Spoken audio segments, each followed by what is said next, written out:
Olá, boa noite. Sejam todos bem-vindos, bem-vindas ao nosso encontro Reflexões à Luz do Espiritismo. Agradecemos aqui a sua presença, a sua participação. Deixe aqui a sua contribuição, a sua reflexão e os seus compartilhamentos também com outros irmãos, com outros companheiros. Hoje nós vamos conversar a respeito de um tema muito importante, que é a ciência, que a academia cada vez mais está ampliando as pesquisas, que significa a espiritualidade, a religiosidade e a saúde mental, focando principalmente na questão da prevenção do suicídio e outros transtornos mentais. E para conversarmos sobre esse tema assim, tão atual, tão importante, nós temos aqui o nosso querido amigo, irmão de muitos anos, o nosso querido Geraldo Felipe Laureano, psicólogo clínico, participante da primeira hora do Irmão Samaritano, da Mocidade, do Cristo Consolador, do MAP em Itaguaí, né? Profissional da área de saúde, atuando também no município de Itaguaí, e também do Centro Espírita Amor e Verdade. Então estamos aqui, para nossa alegria, com o nosso querido Geraldo Felipe. Fala, Geraldo, boa tarde. Ou boa tarde, boa noite. Boa noite a todos, né? Estamos aqui para dar uma contribuição nesse programa tão importante, Reflexões à Luz do Espiritismo.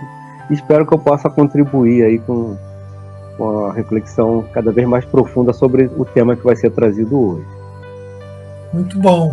Então, Geraldo, na sua prática, né, a gente já trabalha junto já há bastante tempo, né?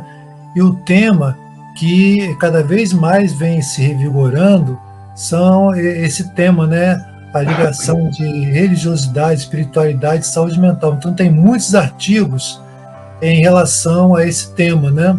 E nós buscamos, principalmente nesse livro, As Leis Morais da Saúde Mental, que depois a gente vai mostrar aí, do Jorge Luiz Lopes, né? Psiquiatra lá do Sul, né? Que teve essa importante contribuição desse estudo.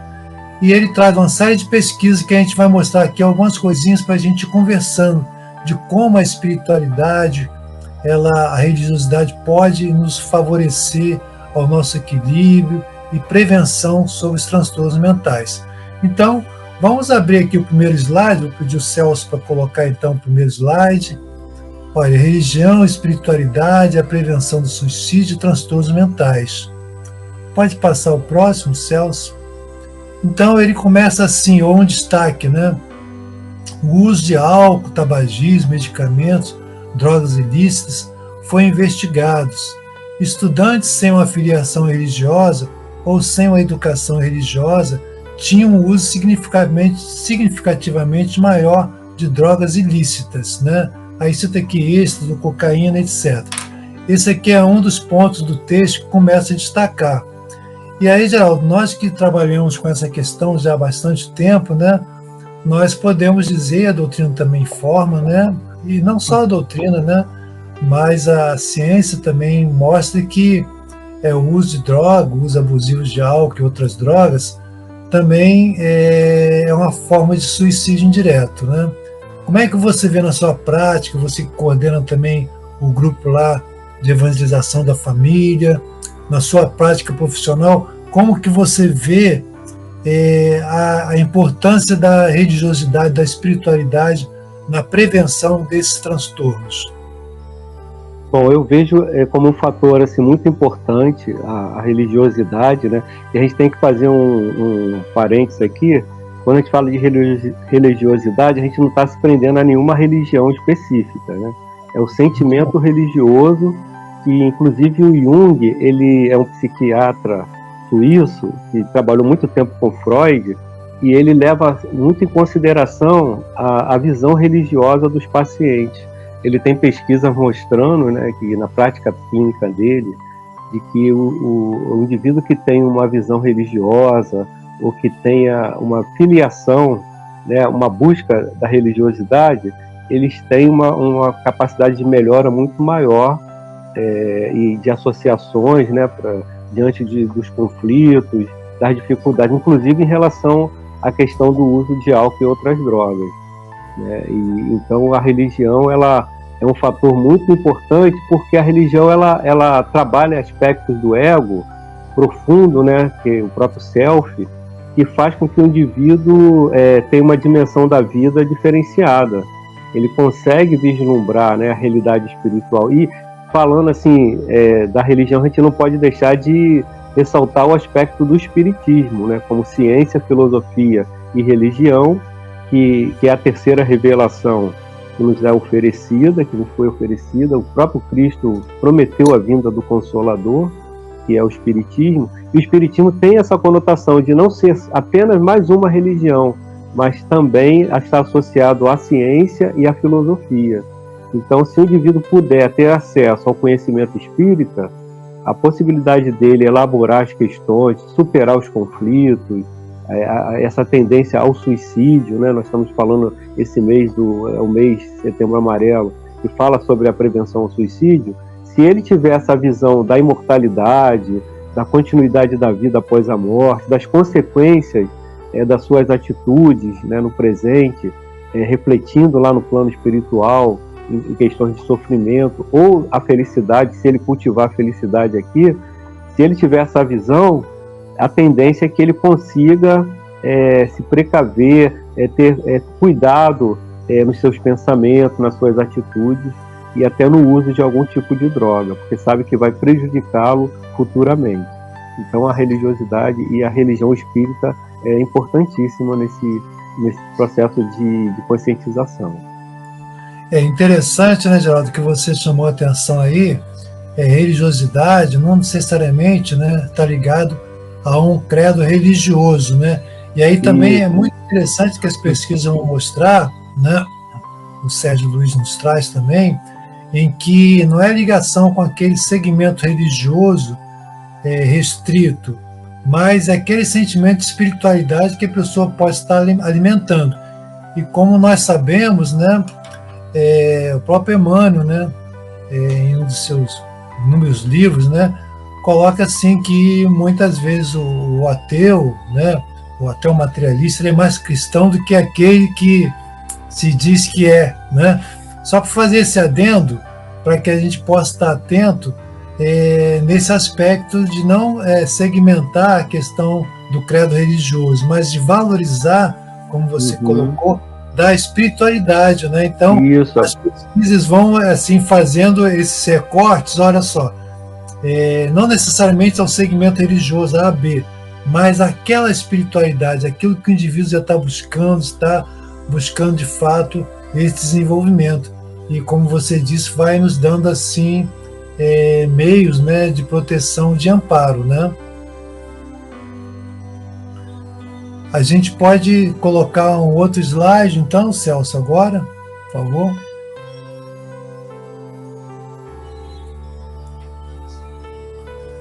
Olha, então diz aqui, os resultados dessas... volta é o segundo, né? O primeiro já foi, agora esse 2 é o terceiro agora. Os resultados dessas pesquisas têm importantes implicações para o cuidado clínico dos pacientes. Conhecimento do impacto que as crenças religiosas podem ter na etiologia, diagnóstico e evolução dos transtornos psiquiátricos ajudará os psiquiatras, os profissionais, né, diversos, psicólogos, né, assistente social, todos que atuam ali, a compreender melhor seus pacientes, avaliar quando as crenças religiosas ou espirituais são utilizadas para lidar melhor com a doença mental, quando podem estar exacerbando essa doença. Então, assim, esse aspecto é muito interessante, que cada vez mais as pesquisas vão demonstrando que o profissional de saúde, ele deve considerar e respeitar a crença que o indivíduo traz. Já sendo até um dos protocolos, né, Geraldo? Tipo assim, quando você está tratando, né, você podia falar um pouquinho da sua prática, né, que você atuou durante muito tempo no CAPS, né, Centro de Atenção Psicossocial. Como é que era isso lá, assim, de ter esse cuidado de escuta, de valorizar a crença do paciente que te procurava lá, que era atendido? Não, com certeza, é como eu falei anteriormente, né? O indivíduo que tem essa propensão, ou ele tem uma simpatia, uma afinidade por alguma religião, o prognóstico dele, vamos dizer assim, né? A possibilidade de melhora é bem maior, é bem mais assim consistente do que aquele que fica sem nenhum tipo de ideologia ou não tem uma consistência maior, né? E aqui a gente não está falando de uma religião específica, né? A gente atendi casos de pacientes protestantes, católicos, e a tendência é que esses indivíduos consigam encontrar na religiosidade um apoio, né? Porque sabemos que nós não estamos sós, né? Que existe sempre esse apoio do plano espiritual para cada um de nós, de Deus, né? Sobretudo.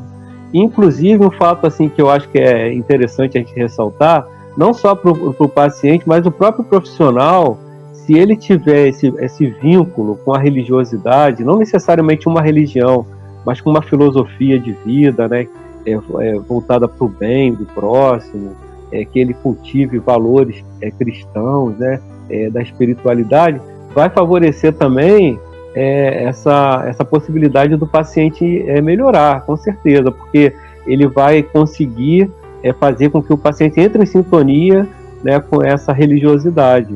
Eu acho que isso ajuda, né? Agora, a gente tem que saber separar as coisas, né, dentro tem que ter muito cuidado, porque a gente não pode entrar com uma religião específica querendo que o indivíduo siga aquela ideologia. É algo que tem que surgir espontaneamente, né? Inclusive que essa questão da religiosidade, quando o indivíduo está num processo de melhora, né, isso a gente pode ver até na clínica, no consultório, né, surge através de sonhos. O indivíduo tem sonhos assim com igrejas, com locais assim de espiritualidade, né, com reuniões, com entidades, né, e como eu falei, o Jung, alguns psiquiatras e psicanalistas já estão levando em conta esse fator, porque o sonho traz conteúdos do inconsciente. Então, esses conteúdos, muitas vezes, eles começam a aflorar dentro do processo analítico. E, então, é importante que o profissional valorize, né, esses conteúdos para ajudar o paciente no seu processo de mudança. Então, é interessante como eles aparecem. Muito, muito, muito bacana, sim. E lembrando, né, Geraldo, quando tudo começou em relação à questão da dependência química, lá pelo Samaritano, os próprios mentores, olha só a sabedoria, a gente está falando assim, de décadas atrás, né? As mensagens que vinham, assim, eles alertavam para a gente respeitar a crença de quem vinha, mesmo que viesse na casa espírita. Às vezes a pessoa vinha na casa espírita, como aconteceu, né?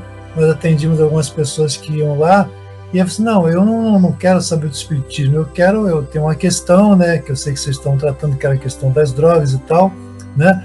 E aí a gente tem o respeito, não querer impor a ele a nossa crença, porque aí vem o aspecto da crença do profissional, aí se inverte, né?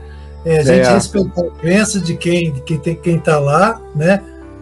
Considerar a crença que ele tem, e aí até fazendo aqui uma lembrança recente, nós fizemos um trabalho lá com o Léo Diogun, né?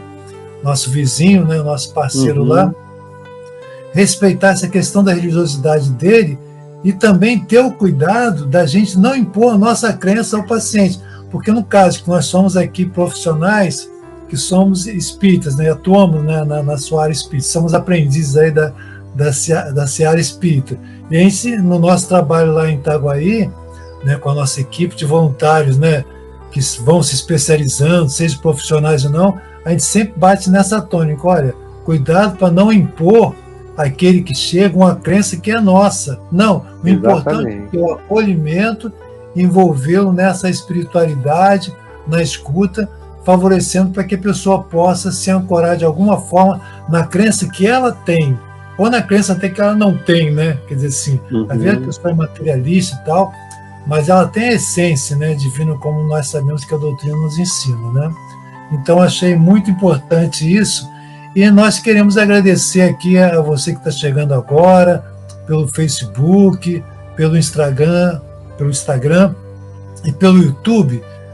Nós estamos conversando aqui hoje sobre espiritualidade, religiosidade e saúde mental, focando principalmente na prevenção do suicídio e de transtornos mentais, né? Estamos conversando hoje aqui com o nosso querido amigo, irmão de muitos anos, Geraldo Filipe, psicólogo clínico, pós-graduado, com especialização em psicossomática, né, Geraldo? Mais o que além saúde da mental, saúde mental. E atuante também no CAPS, né, durante muito tempo, né, de Itaguaí, né? Isso. O CAPS, que é o Centro de Atenção Psicossocial. Estamos conversando aqui, deixa aqui a sua contribuição, a sua indagação, para que a gente possa nos enriquecer, né, com as suas contribuições de fato. Então a gente pode caminhar para mais um slide. Celso, por gentileza. E aqui tem um texto muito interessante aqui, que esse autor ele está trazendo, que é referenciado pelo livro, né, Saúde Mental e as Leis Morais, do Jorge Felipe Lopes, psiquiatra do Sul. Nós, nessa linha, nós fomos pesquisar também outras fontes. E aí tem aqui um texto da revista de Psiquiatria Clínica, quando ele está destacando essa matéria. Ele diz assim sobre a matéria sobre religiosidade e espiritualidade. Ele diz assim: esperando que esse volume dessa revista, que foi escrito aqui tem uns 20 anos, né, esse artigo que a gente se referenciou também, possa estimular e abrir caminhos a novas pesquisas e discussões que, em última instância, permitirão que os clínicos reconheçam a importância das crenças espirituais na saúde e nas doenças mentais dos pacientes que servimos. Desse modo, conduzindo uma nova era de cuidados psiquiátricos culturalmente sensíveis a pessoas como um todo. Então, é importante, né, quem está nos escutando aqui, que isso não está restrito aqui ao campo do espiritismo ou de qualquer outro segmento religioso. Não, esse é um artigo acadêmico, né? E cada vez mais as pesquisas vão mostrando, a gente vai citar aí os autores mais no final, mostrando a importância disso, né? Que está se abrindo cada vez mais essa área de pesquisa. A gente vê também, por exemplo, universidades aqui mesmo do próprio Rio, né? Unirio, UERJ, né? A UF também, e outras pelo Brasil afora, que já tem a disciplina de medicina e espiritualidade. Uhum. Lógico que o conceito aí de espiritualidade, né, Geraldo, ele não se restringe à espiritualidade na visão espírita, mas espiritualidade no sentido de transpessoal, né? O que você acha dessa chamada aqui desse autor, que coloca essa relevância desse tema que está sendo cada vez mais abrangente? Não, com certeza. Hoje em dia a ciência, né, está se abrindo um pouco mais e existe uma série de pesquisas sendo feitas, né, inclusive com a TVT, Terapia de Vidas Passadas, que vem provar a reencarnação. Né? Nós temos o nosso psiquiatra espírita, Jorge Andréa, que fez várias pesquisas sobre regressão e mostrou a realidade, né, de vidas passadas interferindo na dinâmica psíquica dos indivíduos. E isso é um fator que a ciência está começando a reconhecer. Né? Nós temos lá na USP o Sérgio Felipe de Oliveira, também é um pesquisador, né? O próprio Luiz Carlos Formiga, aqui da UFRJ, né? Nosso parceiro, nosso pioneiro aqui também nos trabalhos aqui do Samaritano, né? Do Cristo Consolador, e com seus artigos falando da importância da espiritualidade junto à medicina, né, junto à psiquiatria. Então, com essas descobertas, a ciência ela está dando um passo à frente, né, em relação ao tratamento, porque a partir do momento que fica confirmado a influência dessas tendências do indivíduo, até para a tendência suicida ou a tendência ao uso de determinadas drogas, então você já passa a ter um olhar diferenciado. E quando você consegue aprofundar um pouco mais, você pode ajudar com essa visão o indivíduo a reconhecer: por que eu tenho essa tendência? E às vezes dentro de uma família, o irmão, o outro parente não tem, né? E ele vai entender que são tendências que muitas vezes vêm de outras vidas também, né? Claro que tem todo um contexto familiar, social interferindo, mas que essas tendências muitas vezes vêm de outras vidas. O indivíduo tem a oportunidade de mais uma reencarnação para tentar superar essas tendências. E aí a importância, a gente volta a ressaltar, do indivíduo buscar os tratamentos, né? Porque para superar uma compulsão, uma tendência em relação, por exemplo, ao uso da droga, ele vai precisar fazer um tratamento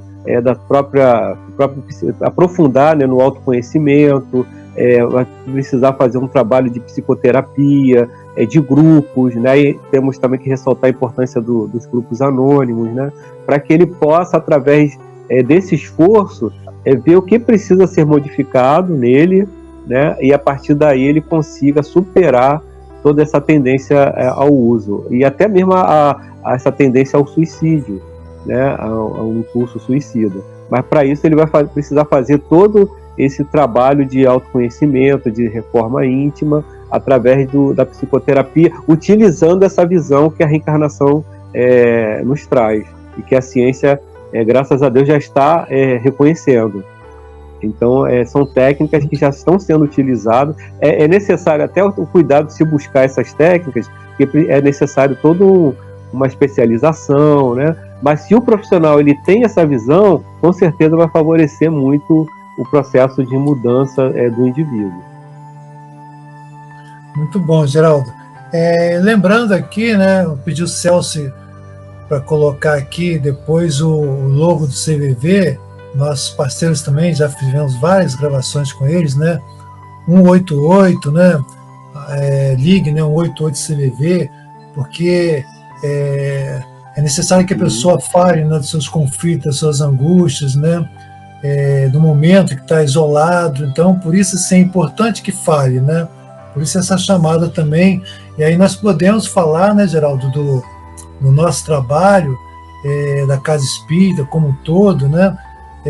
Do atendimento fraterno. Nós fizemos, né, na semana passada, dias passados, com o nosso irmão Gerson também, a Casa Espírita, aquele momento de escuta, mas às vezes o indivíduo está a altas horas da noite, né, para quem ligar.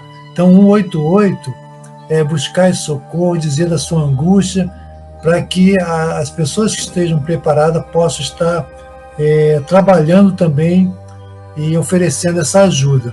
Agora, é interessante também, né, Geraldo, né, você citou a questão da doutrina, da reencarnação, né, das tendências, né, que pode vir de vidas passadas, né, esses transtornos também. É inevitável que a gente, né, não fale, né, nesse contexto também. Mas é importante o indivíduo ter a atenção que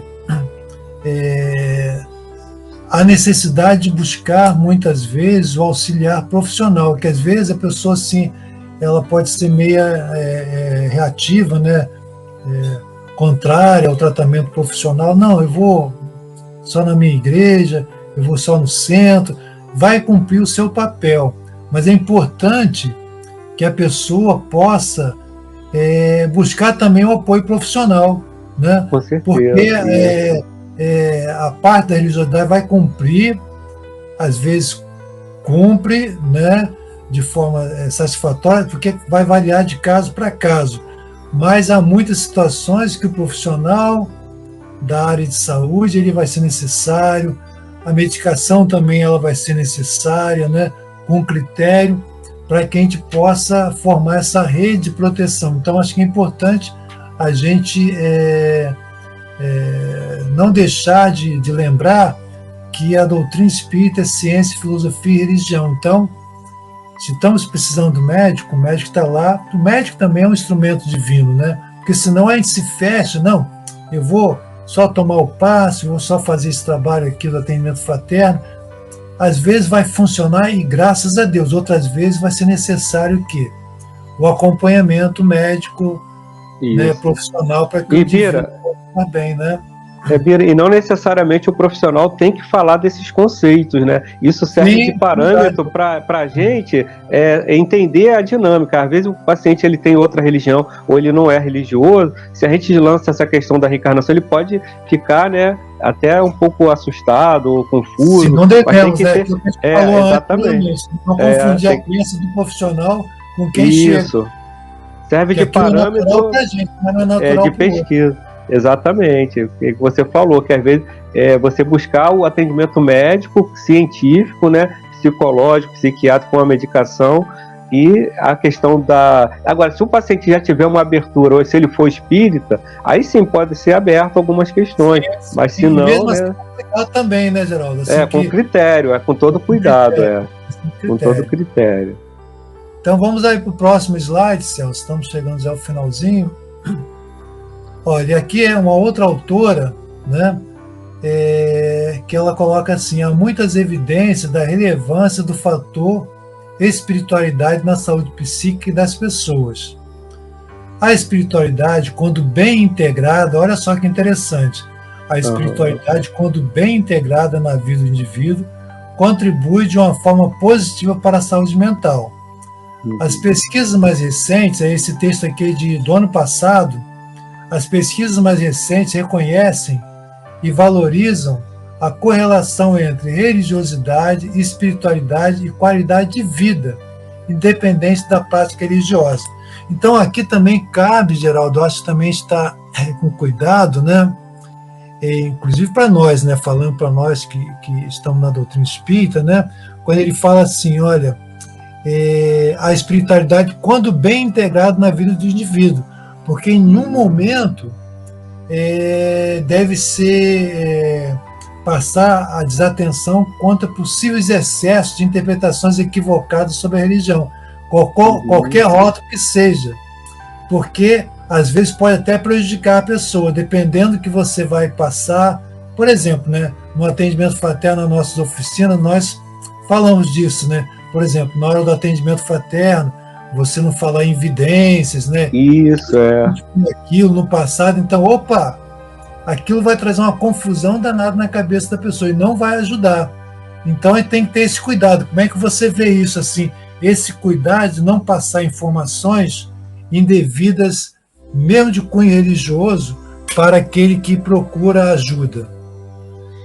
Então, e aí, né, o cuidado que nós profissionais religiosos, porque tem profissionais que não são religiosos, a gente tem que respeitar isso também, né? E tem outros que são espíritas, são protestantes, são católicos, para a gente ter o cuidado de não querer impor a nossa religião, ou falar de conceitos que o paciente não está ainda em condições de entender. Então é algo assim que tem que ter muita reflexão, muito cuidado, né? E sim focar. Por isso que o espiritismo tem essa conotação científica. A gente pode buscar apoio na ciência, que a ciência está bem avançada nas técnicas de psicoterapia, seja individual, seja de grupo, né? Nas técnicas de medicamentos, né? E recursos que podem ser utilizados e são necessários, sem entrar necessariamente na questão religiosa. Agora, se a pessoa já tiver um interesse ou ela fizer alguns questionamentos, aí cabe o profissional, que nem você falou, Bia, está preparado de dar respostas coerentes, né, para que o indivíduo possa encontrar na religião que ele se identifica um apoio, porque a religiosidade e a espiritualidade é importantíssima, né? Agora ela tem que ser bem dosada, de acordo com a necessidade e afinidade de cada um. Muito bem, Geraldo. Nós estamos chegando já aqui ao finalzinho, você que está nos acompanhando aqui, estamos nos minutinhos finais, e vamos aqui para o último destaque do livro, né? Saúde Mental e Espiritualidade. Vamos colocar então, por favor, Celso, o último slide.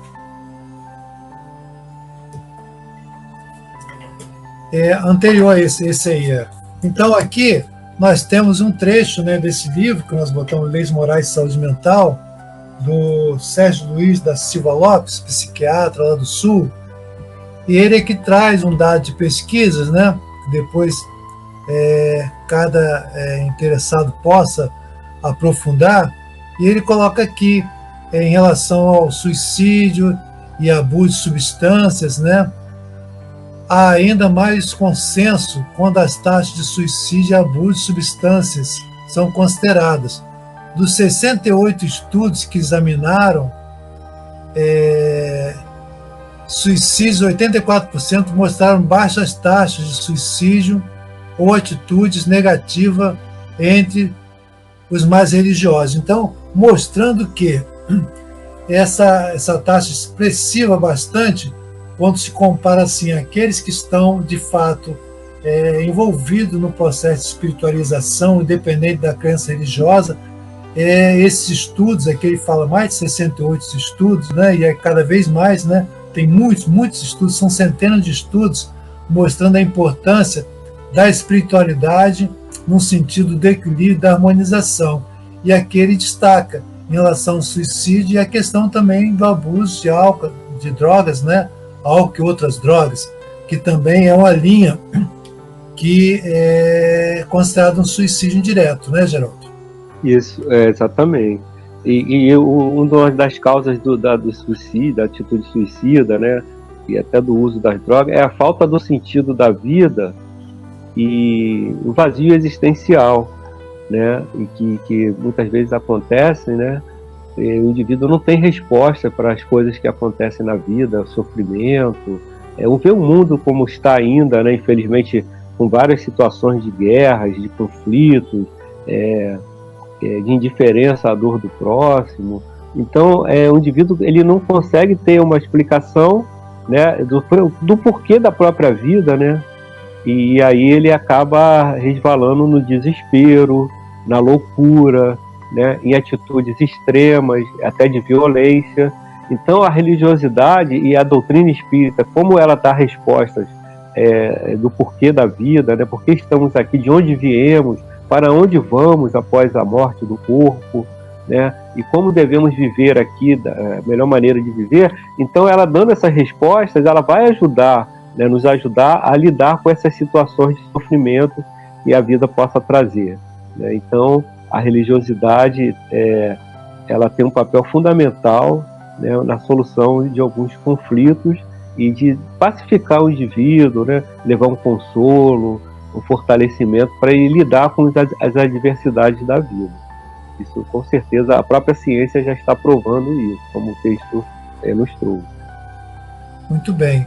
Nós estamos chegando aqui ao finalzinho. Eu acho que a gente vai,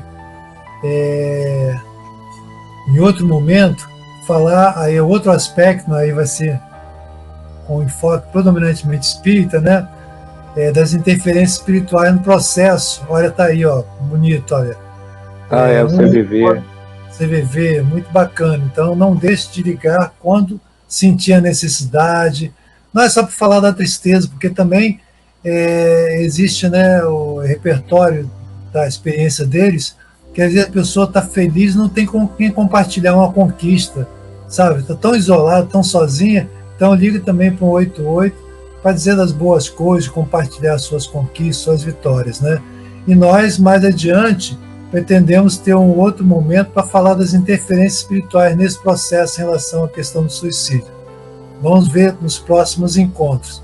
Então, agradecemos a todos os nossos internautas pelas redes sociais que acompanham aqui pelo MAP.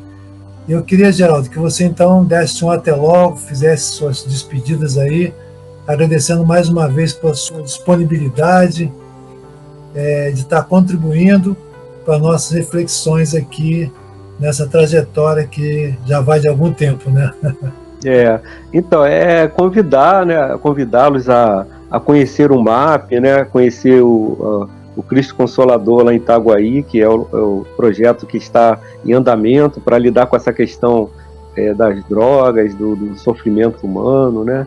Então, as pessoas que quiserem, tiverem interesse, é só falar aí com o Birajara e com o MAP, tem o contato do MAP, a gente está lá para tirar dúvidas e também atender aqueles que tiverem uma necessidade maior em relação a essa temática aí do uso das drogas, do impulso suicida, dos conflitos existenciais. Então, muito obrigado aí pela atenção. Agradecemos a você e todos os nossos internautas mais uma vez. Compartilhe, divulgue, acesse lá a nossa página. São centenas de conteúdos que o MAP tem, mas muito, muito significativo. É de A a Z. Entrar na página lá e pesquisar e encontrar. E as ações sociais também do MAP, né? Que queira participar. E como dado de prevenção, podemos dizer, né, Geraldo? O voluntariado, né? O trabalho no bem faz bem, nos ajuda. Procure, então, uma das unidades do MAP, onde você possa se identificar, atuar como voluntário, seja na parte social, tem um pré-vestibular social, né? As quentinhas, abordagens também com as pessoas com deficiência. Então, existe assim, uma gama de oportunidades no movimento de amor ao próximo. Mais uma vez, agradecemos a sua participação, colaboração, compartilhamento com os nossos conteúdos. Muita paz, paz e luz, paz e bem, paz.